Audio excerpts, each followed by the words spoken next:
తెలియజేస్తూ ఈరోజు మన మధ్యలో ఉన్నవారు జిల్లా గత సారథి పెంచడం జరుగుతుంది. అటు పక్కన జిల్లా జనరల్ సెక్రటరీ నాలం రాజు గారు, అటు పక్కన నాగ లక్ష్మీనారాయణ జిల్లా వైస్ ప్రెసిడెంట్, నా పక్కన ఉన్నవారు మాస్టర్ శంకర్ గారు, తాజా మాజీ కార్పొరేటర్, అటు పక్కన జిల్లా కార్యదర్శి బద్దం కిషన్ గారు, అటు పక్కన ఆకుల శ్రీనివాస్ గారు తాజా మాజీ కార్పొరేటర్, అటు పక్కన ఓం సింగ్ గారు ఎస్టీ మోర్చా నాయకులు, మరియు ఈ పత్రికా సమావేశానికి ఇచ్చేసినటువంటి మండల అధ్యక్షులు, పార్టీ కార్యకర్తలకు స్వాగతం సుస్వాగతం తెలియజేస్తూ ఈరోజు మన అమిత్ షా గారి పసుపు రైతుల సమ్మేళనం, రైతు మహాసమ్మేళనం విజయవంతం చేసిన ప్రతి ఒక్క రైతు కుటుంబానికి సంబంధించిన వ్యక్తులకు, ఆ సమావేశానికి విచ్చేసిన నరేంద్ర మోడీ, భారతీయ జనతా పార్టీ ప్రతి ఒక్క అభిమానికి, సహకరించిన జిల్లా యంత్రాంగానికి, అధికార యంత్రాంగం, పోలీస్ యంత్రాంగం,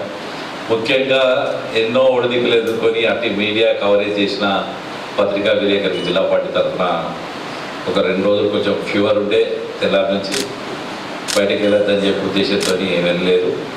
కాబట్టి ఈరోజు మీ అందరికీ మనస్ఫూర్తిగా ధన్యవాదాలు తెలియజేస్తున్నాను. ఎందుకంటే ఆ రోజు మొదటి ఆషాఢ ఆదివారం అన్ని గ్రామాల్లో అమ్మవారి ఉత్సవాలు, బోనాలు తీసుకుంటున్న సందర్భాల్లో అంత పెద్ద ఎత్తున 20,000 మంది ఉన్నారు, రోడ్ల మీద ఇంకా 1,000 మంది ఉన్నారు. అంటే సుమారు 50,000-60,000 మంది ఈరోజు అట్టి సమావేశానికి వచ్చిందంటే నిజంగా కూడా ఏ గ్రామంలో కూడా ఎక్కడ కూడా కేవలం ఒక ట్రాన్స్పోర్ట్ ఏదో అరేంజ్ చేసుకున్నారు లోకల్ అక్కడున్న నాయకులు. కానీ అంత సభ విజయవంతం చేశారంటే మంచి చేస్తే ఆశీర్వదిస్తారు ఇందూరు ప్రజలన్న దానికి నిదర్శనం తెలియజేసుకుంటూ మరొక్కసారి వాళ్ళందరికీ పేరు పేరున జాతీయ భారతీయ జనతా పార్టీ తరఫున, రాష్ట్ర భారతీయ జనతా పార్టీ తరఫున, ఇందూరు భారతీయ జనతా ధన్యవాదాలు తెలియజేస్తూ ముఖ్యంగా గౌరవ పార్లమెంట్ సభ్యులు వారి తరఫున కూడా ధన్యవాదాలు తెలియజేస్తున్నాం. ఇక పసుపు బోర్డు ఏర్పడిన తర్వాత ఆ రైతులను చూసి, ఆ ప్రజలను చూసి, ప్రజలు 2 గంటలకు ఒక ఆయన జాబ్ పాటను ఇంగ్లీష్లో ఏమంటాడో తెలియదు ఆయనకు, ప్రశాంత్ రెడ్డి గారు. ఆయన చెప్పిన బాగా పేరు అది కస్టడీ ఆఫీసర్. అంటే ఆయన పసుపు గడ్డ అయిన బాలుకొండలో పుట్టి 10 సంవత్సరాలు ఈ రాష్ట్రాన్ని వెళ్ళిన కేసీఆర్ పక్క పొట్టి హెలికాప్టర్లో సీట్లు దుమ్ముకుంటా కూర్చొని కనీసం పసుపు రైతులకు ఏం చేశాడు ఇవాళ ఆయన మాట్లాడుతున్నాడు. అలాగే ఆర్మూరు మాజీ శాసనసభ్యుడు, ఆయన ఏం మాట్లాడుతుండో ఆయనకే అర్థమవుతలేదు. ఎమ్మెల్సీ కవిత గారు వారేం మాట్లాడతారు. నిన్న కాంగ్రెస్ పార్టీ ఎమ్మెల్యే భూపతి రెడ్డి గారు, నేను ఇవాళ భూపతి రెడ్డిని అడుగుతున్నాను, ఏం చేసినావు నువ్వు అమిత్ షాని అడుగుతున్నావు. అదే వేదిక మీద ఇలా మంత్రి ఇది జిల్లా ప్రజలకు, పసుపు రైతులకు ఏ రకంగా ఉపయోగపడుతుందో నేను ఇవాళ అడుగుతున్న భూపతి రెడ్డి గారికి, మీరు సుదర్శన్ రెడ్డి గారి జిల్లా నుంచి గెలిచారు. ఇప్పటికీ సుదర్శన్ రెడ్డి 18 నెలలు దాటి 19వ నెల ఇవ్వడానికి ఎన్నికలై 19 నెలల లెటర్ ప్యాడ్ కొట్టుకోలేదు. నువ్వు 19 నెలల ఎమ్మెల్యే రూరల్లో ప్రభుత్వ కార్యాలయం ఎక్కడుందో 118 నియోజకవర్గాల్లో ఆ స్థానిక శాసనసభ్యుడికి ఏదైతే camp office, MLA camp office అంటూ క్యాంప్ ఆఫీస్ ఉంది, నీకున్నదా క్యాంప్ ఆఫీస్ అని అడుగుతున్నా. నువ్వు పసుపు గురించి మాట్లాడతావా అని అడుగుతాను నేను. ఇవాళ దౌర్భాగ్యమైన పరిస్థితులు ఉన్నారు. నీ 2 ఎమ్మెల్యేలు ఉంటే ఒక ఎమ్మెల్యేకి లెటర్ ప్యాడ్ లేదు ఇప్పటికీ సుదర్శన్ రెడ్డి గారికి, నీకేమో క్యాంప్ ఆఫీస్ దిక్కు లేదు. మీరు పసుపు బోర్డు గురించి మాట్లాడే వాళ్ళ అని అడుగుతున్నాను నేను. ప్రశాంత్ రెడ్డి మాట్లాడుకుంటూ చెల్లికి మళ్ళీ పెళ్ళి అని అంటున్నాడు. ప్రశాంత్ రెడ్డి గారు, అది పసుపండి, నీకు ఆ మాట మాట్లాడేందుకు నోరెట్లు వచ్చింది అని అడుగుతున్నాను. 175 మంది నీ ప్రాంతంలో ప్రతి గ్రామం నుంచి, బాల్కొండ నుంచి ప్రతి గ్రామం నుంచి నామినేషన్ వేసి నీ బాబు బిడ్డను కవితను చిత్తుగా ఓడగొట్టేందుకు కారణమైన పసుపు రైతుల ప్రాంతంలో పుట్టించినోడివి, నీకు నోటికి ఎట్లొచ్చింది మళ్ళీ పెళ్ళి అని చెప్పి దౌర్భాగ్యంగా మాట్లాడుతుంది వాళ్ళ మీద చెప్పేది. అదే వేదిక మీదకించి అమిత్ షా గారు మాట్లాడుతూ చెప్పారు, దేశవ్యాప్తంగా చూసారు అమిత్ షా గారు వచ్చిన తర్వాత.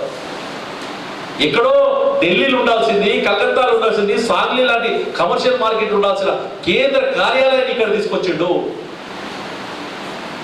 ఇన్నేళ్ల చరిత్రలో ఒక జాతీయ బోర్డుకు ఇందూరు ఎవడన్నా ప్రెసిడెంట్ చైర్మన్ ఉన్నాడా అని అడుగుతున్నాను నేను. ఇవాళ ఏ బోర్డు అయినా సరే ఇందూరుకు సంబంధించిన ఒక వ్యక్తి బోర్డు చైర్మన్ ఉన్నాడా అని అడుగుతున్నాను నేను. ఇవాళ పసుపు బోర్డుకు ఇందూరు బిడ్డలు పల్లెగంగారెడ్డి చైర్మన్ చేసుకుంటే అభినందించాల్సిన పోయింది.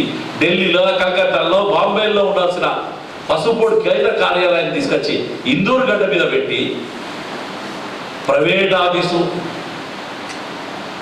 ఒకడేమో మా బాబుకి టీఆర్ఎస్ కట్టించిన ఆఫీసు 57,000 రూపాయల కిరాయి ఇచ్చి ప్రభుత్వం నుంచి 2 ఎకరాల భూమి అడిగినాం. ఇద్దరు గెలిచిన మీ ఎమ్మెల్యేలకు ఒకటికి లెటర్ ప్యాడ్ దిక్కు లేదు, ఒకటికి ఆఫీస్ దిక్కు లేదు. మీరు మాట్లాడతారు. 10 ఏళ్ళు అధికారం చేసిన టీఆర్ఎస్ వాళ్ళకు దాని గురించి మాట్లాడతారు. ఎన్నిసార్లు ప్రారంభిస్తారు? మొన్నటి దగ్గర మా ఆఫీస్ ఎక్కడ అంటే ఎంత కుళ్ళు కుతంత్రం ఉందంటే వీళ్ళ దగ్గర. నేను ఇవాళ చెప్తున్న టీఆర్ఎస్ వాళ్ళకు, కాంగ్రెస్ వాళ్ళకు ఖబర్దార్ పెద్ద, ఇది రైతులకు సంబంధించింది. నిన్న అమిత్ షా గారు అదే వేదిక మీదకించి ఈ కమర్షియల్ క్రాఫ్ట్స్కు జాతీయ స్థాయిలో ఒక కార్పొరేషన్ ఏర్పాటు చేశాం, దాని ప్రాంతీయ కార్యాలయాన్ని ఇందుకు తెస్తాను ప్రకటించాడు. అదే వేదిక మీదకించి పాలిటెక్నిక్ గ్రౌండ్లో పసుపు రైతుల సమ్మేళనం, రైతు మహాసమ్మేళనం నుంచి ఏదైతే ఆర్గానిక్ పంటలు ఉంటాయో పంటలకు సంబంధించిన జాతీయ కేంద్రం ఏదైతే ఇది ఉందో, జాతీయ ఇది ఉందో, దానికి సంబంధించిన రీజనల్ ఆఫీసర్ తీసుకొస్తామని చెప్పాడు. ఎంతో మంది ఐఏఎస్ ఆఫీసర్, ఐపీఎస్, ఇప్పుడు పల్లెగంగారెడ్డి గారు వారి టీం ఏదైతే వాళ్ళ సెక్రటరీ ఐఏఎస్ ఆఫీసర్ ఉన్నారో, జిల్లా కలెక్టర్ గారికి ఆ జిల్లా పరిషత్ బ్యాక్ సైడ్ ఒక 2 ఎకరాలు ప్రభుత్వం నుంచి ప్రతిపాదనలు పోయినాయి. అక్కడ 2 ఎకరాలు ఏర్పడితే 2 ఎకరాలు ఇస్తే పెద్ద బిల్డింగ్స్ కన్స్ట్రక్షన్ చేస్తే అక్కడికి సంబంధించిన ఈ భారతదేశం సంబంధించిన 23 రాష్ట్రాల వాళ్ళు నెలలో 2 నెలలకో మీటింగ్కో అక్కడికి రావడం, ఇంకేదైనా జాతీయ బోర్డు. ఎందుకంటే నిన్న మనం చూసాం ఎంతో మంది ఐఏఎస్ ఆఫీసర్లు వచ్చారు. ఎంతో అంటే కామర్స్ డిపార్ట్మెంట్ సంబంధించిన వాళ్ళు, స్పైసెస్ డిపార్ట్మెంట్ సంబంధించిన వాళ్ళు, పసుపు బోర్డు, టర్మరిక్ బోర్డు సంబంధించిన వాళ్ళు, ఇంతమంది అధికారులు వచ్చి ఈ ప్రాంతంలో అందరూ ఆశ్చర్యపోతున్నారు. ఏంది హైదరాబాద్ ఎయిర్పోర్టుకు 170 కిలోమీటర్ల దూరంలో ఒక కేంద్ర కార్యాలయం పెట్టడం ఏంది? కేవలం ధరంపురి అరవింద్ అనే వ్యక్తి ఈ పసుపు రైతుల కళ్ళల్లో ఆనందం చూద్దామని తాపత్రయంతో తెచ్చిన ఆఫీసే ఆ పసుపు బోర్డు కార్యాలయము. మీరు 18 నెలల నుంచి పడీది వాడేస్తే ఆడ దేశీ చికెన్ అమ్మబడు అని చెప్పి బోర్డుల మీద రాసుకుంటారు. అసాంఘిక శక్తులకు అడ్డా అయింది అది ఏదైతే ఆఫీస్ ఉంటుందో. ఇలా దాన్ని పావనం చేసి ప్రజలకు ఉపయోగపరంగా చేసింది పసుపు బోర్డు కార్యాలయం. అలాంటి కార్యాలయాల గురించి అటు టీఆర్ఎస్ కానీ ఇటు కాంగ్రెస్ కానీ మాట్లాడడం చాలా బాధాకర విషయం. ఎందుకంటే ఇది ఖండన చేయకపోతే వాళ్ళని వదిలేద్దాం అనుకున్నాం. ఎందుకంటే ఆనందంగా ఉన్న రైతు ఎందుకు వాదన ఆవేదన. చాలా మంది రైతులు ఫోన్ చేస్తున్నారు, సార్ ఆడికి అంతకంటే వాళ్ళు మాట్లాడుతుంటే ఎందుకు సార్ మన దాంట్లో నుంచి ఇది వస్తలేదు అంటున్నారు. నేను ఇప్పటికైనా చెప్తున్నా ప్రశాంత్ రెడ్డికి కానీ, భూపతి రెడ్డి గారికి కానీ, లేదు కవిత గారికి కానీ, ఇంకా మీరు పసుపు బోర్డుని ఇంకా ఎన్నిసార్లు తీస్తే అన్నిసార్లు అరవింద్కు మంచి జరుగుతుంది తప్ప మీకు చెడు జరుగుతుంది తప్ప దానివల్ల మీకు ఉపయోగం లేదు. ఇప్పటికైనా మీ మాటలు వెనుక తీసుకోవాలి. పసుపు రైతులకు క్షమాపణ చెప్పాలని భారతీయ జనతా ఇందూరు శాఖ దగ్గర డిమాండ్ చేస్తున్నాము. కాబట్టి మరొకసారి ఈ సమావేశాన్ని ఏదైతే అంత మంచి బహిరంగ సభను వారు ఎక్కడ కూడా అలస లేకుండా వారు వస్తుంటే చెప్పాడు, మాతో మాట్లాడిన క్షణాల్లో చెప్పాడు, ఎంతమంది వేల మంది రోడ్డు మీదకి వెళ్తే మహిళలు కనబడిన తర్వాత అనుకున్నాడట అసలు బహిరంగ సభలు ఎవరు ఉన్నారా లేదా అని. కానీ బహిరంగ సభకు వచ్చిన తర్వాత చూశాడట ఇంతమంది ఉన్నారట. నేను చెప్పాను, సార్ వీళ్ళు ఇద్దరే కాదు సార్, మీరు చూసింది సగం, ఈడ సగం, ఇంతకు 2 ఇంతలు పోలీస్ వాళ్ళు బయట ఆపేసారు. ఎందుకంటే తొక్కిసలాటలు అయితే జిల్లా యంత్రాంగము ఆ గ్రౌండ్ కెపాసిటీ దానికి డబుల్ కెపాసిటీ అక్కడ ఉన్నారు. ఇంకా బసెస్ను వదిలితే ఆ క్రౌడ్ను వదిలితే ఎక్కడ తొక్కిసలాట అని చెప్పి జిల్లా యంత్రాంగం అప్పుడు మేము ఎంత రిక్వెస్ట్ చేసినా కానీ సార్ వద్దు సార్, మీ మంచిగా చెప్తున్నాం, ప్రజల మంచిగా చెప్తున్నాం, ఇక్కడ తొక్కిసలాట అయితే అంటే ఇవాళ మీరు అర్థం చేసుకోవాలి ఏ రకంగా సభ విజయవంతమైందో.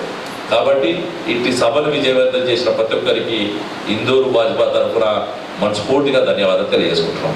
కృష్ణరాయ్ పేరుంది, చికెన్ ఫ్రై అమ్మబడును, గోడ పెయింట్తో, బోర్డు కాదు, అందరు చూసారు, చికెన్ ఫ్రై అమ్మబడును. లోపల చూస్తే బాటిల్స్. ఇది నేను చెప్పింది కాదు, మొదటిసారి ఆఫీస్లో అడుగు పెడుతుంటే గోడకు పెయింట్తో రాశారు. ఏదో బోర్డు తీసుకొచ్చి అంటే బయట ఉన్న బోర్డు తీసుకొచ్చి అట్లా పెట్టిరు సార్, రోడ్డు మీద పెట్టుకోలేక ఇక్కడ పెట్టుకున్నది కాదు, ఆ గోడకు రాసిన పెయింట్ గురించి చెప్తున్నా. ఫ్రై అమ్మబడును, ఏమున్నాయో అందరికి కనబడ్డాయి. అంటే 18 ఏళ్ళ నుంచి చూసినోడు లేడు. కరెంటు బిల్లు పెరిగిపోయిందండి, కరెంటు బిల్లు కట్టినోడు లేడు. కాబట్టి అలాంటి దాన్ని తీసుకొచ్చి ఉపయోగంలో పెట్టి అది ఎవరైనా వాడుకుంటున్నారు గుంజుకున్నామంటే ఒకటి మాట అనొచ్చు కాదు. మేము అది కూడా చేయలేదు. ప్రభుత్వాన్ని అడిగాము, ఒక 4-5 బిల్డింగ్స్ అడిగాము. ప్రైవేట్ బిల్డింగ్లో పెట్టుకుంటే వాళ్ళ ఫ్యామిలీస్తో ఇబ్బంది ఉంటుంది, రైతులు వచ్చినప్పుడు ఆ గురించి చేయనట్టు ప్రభుత్వ బిల్డింగ్ కావాలనుకున్నాం. కట్టాలంటే 2-3 సంవత్సరాలు పడుతుంది బిల్డింగు, దానికి ప్రభుత్వం స్థలం కేటాయించాలి. ఇదే జిల్లా పరిషత్ బ్యాక్ సైడ్ ఏదైతే ఖాళీ స్థలం ఉందో అట్టి ఖాళీ స్థలం కోసం ప్రపోజల్స్ పంపించారు. జిల్లా కలెక్టర్ గారు కూడా సానుకూలంగా స్పందించి గవర్నమెంట్ ఆఫ్ తెలంగాణకు పంపించినప్పుడు మరి ముఖ్యమంత్రి గారు ఈ మంత్రులు ఇప్పుడు మాట్లాడుతున్నారు, ఏ నిర్ణయం తీసుకుంటారో తెలియదు కానీ 100% వ్యవసాయ శాఖ మంత్రి మాట్లాడాడు వేదిక మీద, ఇది మంచి నిర్ణయం అని వాళ్ళు చెప్పారు. వాళ్ళు అదే పార్టీ ఎమ్మెల్యేని వాళ్ళ పార్టీ కార్యకర్తల మీటింగ్లో మాట్లాడుతూ భూపతి రెడ్డి గారు అమిత్ షా గారిని అడుగుతున్నాడు.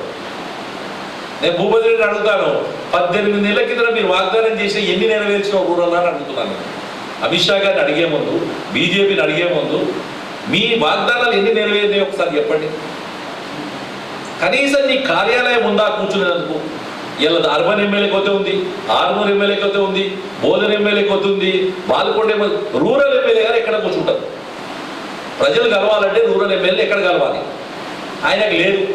ఎవడన్నా హాస్పిటల్లో తిరుపతి లెటరో లేకపోతే ఇంకేదన్నా సీఎం రిలీఫ్ పట్టుకు లెటర్ కొట్టిపోయాలంటే బోధన ఎమ్మెల్యే గారు లెటర్ ప్యాడ్ ఉందా? ఇదే అడుగుతున్నాం. మీరు ఎమ్మెల్యేలై 18 ఏళ్ళలో మీ సొంత లెటర్ ప్యాడ్ లేదు, మీ సొంత ఆఫీస్ లేదు, మీరు జాతీయ పసుపు కార్యాలయం గురించి మీరు మాట్లాడడం ఏందో నాకు అర్థమవుతలేదు. ప్రజలు అర్థం చేసుకుంటారు స్పష్టంగా కూడా, వీళ్ళ డొల్లాతనం అనేది అర్థం చేసుకుంటారు. 10 ఏళ్ళు ఈ రాష్ట్రంలో రాజ్యం వెళ్ళిన ప్రశాంత్ రెడ్డి గారు ముఖ్యమంత్రి ఆడుంటే బాగుపడుంటాడు. నేను ఒకరోజు చూశాను, పోచారం శ్రీనివాస్ రెడ్డి గారు మా మదర్ చనిపోయిన సందర్భంలో దినాల సమయంలో కేసీఆర్ గారు వచ్చారు. హెలికాప్టర్ దుమ్ముతుంటే నా పక్కన ఒక ఐఏఎస్ ఆఫీసర్ ఉన్నాడు, హెలికాప్టర్ దుమ్ముపోదు. కానీ ప్రశాంత్ రెడ్డి గారు హెలికాప్టర్ సీట్ దుమ్ముతున్నాడు. ప్రశాంత్ అయ్యేది ఐఏఎస్ ఆఫీసర్ ఆయన మాట విన్న తర్వాత, ఎందుకంటే సురేందర్ రెడ్డి గారు నాతో పనిచేశారు వాళ్ళ నాన్న. ప్రశాంత్ రెడ్డి గారు సీనియర్ రాజకీయ నాయకులు మేము ఇక్కడ, కానీ వాళ్ళ డాడీ నాతో పనిచేశాడు. ఆ సందర్భం చూసిన తర్వాత ఒక ఐఏఎస్ ఆఫీసర్ మాట్లాడిన మాట చూసినాక బాధ అనిపించింది. ఎస్, నువ్వు అభిమానించే నాయకుడికి నువ్వేమైనా చేసుకోవచ్చు, నేను దాన్ని తప్పుపడతలేదు. కానీ ఈ జిల్లాకు పసుపు రైతులకు నువ్వేం చేసావు ప్రశాంత్ రెడ్డి అని అడుగుతున్నాను. కవిత గారు మాట్లాడుతున్నారు, ఎన్నిసార్లు ప్రారంభిస్తారు. నిన్నదాకా ఆఫీస్ యాడ్ ఉందని అడిగిన వాళ్ళు వాళ్ళే, ఎక్కడ పసుపోడు అడిగిన వాళ్ళు వాళ్ళే. ఇలా పసుపోడు తెచ్చి ఆఫీస్ ప్రారంభించి కేంద్ర మంత్రి వచ్చి ప్రారంభిస్తే మీకు పోయింది ఏంటి? మొన్నే అమిత్ షా గారు రావడం వల్ల ఒక కమర్షియల్ క్లాస్ సంబంధించిన ఒక ఆఫీస్ ఇక్కడికి వస్తుంది. అలాగే ఆర్గానిక్స్ అగ్రికల్చర్ ఏదైతే ఉత్పత్తులు అయితే దానికి సంబంధించిన జాతీయ ఆఫీస్ ఇక్కడికి వస్తుంది. అది ప్రపంచ దేశాలన్నిటితో సంబంధాలు ఉంటాయి, మనకు బాగా జరుగుతుంది. అమిత్ షా రావడం వల్ల ఈ ప్రాంతంలో ఉండే మంచి చెడ్డ సమస్యలు, అదే రూరల్ ఎమ్మెల్యే ఒక లెటర్ ఇవ్వడం జరిగింది అమిత్ షా గారికి. ఆర్మూర్ ఎమ్మెల్యే గారు ఇచ్చారు, చాలా మంది ధర్మపూర్ అరవింద్ గారు ఇచ్చారు. ఈ జిల్లా యంత్రాంగం వారికి ఈ జిల్లా సమస్యలు చెప్పారు. ఇది మంచి జరుగుతుంది. పెద్దోడు వస్తే మనం ఎవరినైనా పిలుచుకుంటే మంచి కోసం పిలుచుకుంటాం, కానీ దురదృష్టం చెల్లికి మళ్ళీ పెళ్ళి అంటారు. దానికి అర్థం ఏముంది? అది సినిమాలో కామెడీ కోసం పెట్టుకున్న సన్నివేశాన్ని తీసుకొచ్చి ఇంత మంచి పసుపు కూడదానికి ప్రశాంత్ రెడ్డికి ఎట్లా మాట్లాడబుద్దయింది? ఆ బాలుకొండ పసుపుకొండ రైతులు ఆయన ఏ రకంగా శ్రమిస్తారు అని చెప్పి నేను అడుగుతున్నాను. మొన్న మా ఎంపీ గారు చెప్పారు, అలాగే మా ఎమ్మెల్యేలు ఇద్దరు వెళ్ళారు. నాకు కొంచెం వైరల్ ఫీవర్ ఉండడం వల్ల మా రాష్ట్ర అధ్యక్షుడిగా రామచంద్రరావు గారు ఎన్నికైన సందర్భంలో వారికి శుభాకాంక్షలు చెప్తూ భారతీయ జనతా పార్టీ ప్రతి నాయకుడికి ప్రతి కార్యకర్తకు ఇది పార్టీ సంఘటన పర్వం అనుకుంటాం. పార్టీని పటిష్టం చేశారు. పన్నా ప్రముఖులు, బూత్ అధ్యక్షులు, బూత్ కమిటీలు, శక్తి కేంద్రాలు, మండల కమిటీలు, అలాగే జిల్లా కమిటీలు, మోర్చా కమిటీలను పటిష్టం చేసే సంఘటన పర్వం అని చెప్పి మధ్యలో 2 సంవత్సరాలుగా మా పార్టీ నిర్ణయం తీసుకుంటుంది. ఈ రాష్ట్రమే కాదు, అన్ని రాష్ట్రాల్లో అదే నిర్ణయం జరిగింది. అన్నమయ్య లాంటి నాయకులు తీసి అక్కడ కూడా సంఘటన పర్వం, అలాగే పురంధేశ్వర్ లాగా తీసి మాధవ్ గారిని, ఇక్కడ కూడా కిషన్ రెడ్డి గారిని తీసి రామచంద్రరావు గారు. ఈ సంఘటన పర్వం అనేది పార్టీ ఐడియాలజీని, పార్టీ యొక్క ఇది ఉంది. మాస్ లీడర్స్ ఎవరైతే ఉన్నారో మాస్ లీడర్స్ వాళ్ళు రాజకీయ సమీకరణలు మార్చగలుగుతారు. ఆర్గనైజేషన్ పరంగా ఉన్న వాళ్ళు సంఘటనని మార్చగలుగుతారు, ఐడియాలజీని ముందు తీసుకోగలుగుతారు. ఈ రెండు ఉన్న తేడాను ముందు సోషల్ మీడియాలో చాలామంది చాలా రకాలుగా పెట్టుకుంటున్నారు. ఆ కంటెంట్ అంతా కూడా చాతగాని కాంగ్రెస్ వాడు, చాతగాని టీఆర్ఎస్ వాడు క్రియేట్ చేస్తుంది. మా గౌరవ పార్లమెంట్ సభ్యుడు అందరికన్నా ముందు బయటకు వచ్చి స్పష్టంగా కూడా మా పార్టీ నాయకత్వం ఏ నిర్ణయం తీసుకున్నా ప్రతి కార్యకర్త కట్టుబడి ఉంటాడని చెప్పారు. ఆ నిర్ణయానికి మేమందరం స్వాగతిస్తూ ఈ సంఘటన పరువులని గుర్తుంచుకోవాలి. చాలామంది కాంగ్రెస్ టీఆర్ఎస్ పెట్టిన కంటెంట్ను ఫార్వర్డ్ చేయడం, షేర్ చేయడం, డిస్కషన్ చేయడం ఉంది. ఈ సంఘటన పరువులో భాగంగా ఈ రాష్ట్ర వ్యాప్తంగా స్థానిక సంస్థల్లో Bharatiya Janata party ward member నుంచి జిల్లా పరిషత్ చైర్మన్ దాకా, కౌన్సిలరు, కార్పొరేటరు, మేయరు, చైర్మన్ల దాకా అన్నింటిలో గెలిచేందుకు అందరం సమిష్టిగా కృషి చేస్తామని చెప్పి యావత్తు నాయకత్వం చెప్పింది. అందరినీ 4 దిక్కులు వెళ్ళాలి కాబట్టి సంఘటనని పర్యవేక్షించేందుకు వారి నిర్ణయం తీసుకున్నారు మేమందరం అనుకుంటున్నాం. కాబట్టి అరవింద్ గారు చెప్పినట్టు మేమందరం కూడా అటు నిర్ణయాన్ని స్వాగతిస్తాం, వారికి అభినందన తెలియజేస్తాం.